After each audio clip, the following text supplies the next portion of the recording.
Herpes simplex virus दो तरह का होता है, HSV1।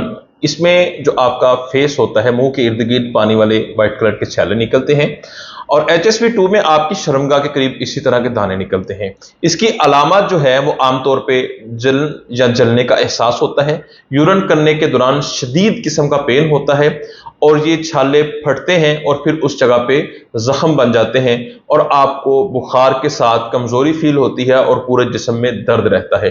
अगर आपको जेंटल हर्पीस निकले हैं तो जेंटल हर्पीस का 100% ट्रीटमेंट मुमकिन है। अगर आप इस मर्ज में मुबतला हैं तो आप मेरा क्लिनिक विजिट कीजिए या ऑनलाइन कॉन्टेक्ट कीजिए, अल्लाह के फजल से आपका मसला कवर हो जाएगा। क्योंकि बहुत सारी मेडिसिन खाने के बाद भी ये बार बार होना स्टार्ट हो जाता है, तो इसके लिए ट्रीटमेंट जो है वो कामयाबी के साथ तब भी हो सकता है जब मुकम्मल आपकी सिम्टम्स लेके उसके मुताबिक मेडिसिन दी जाए।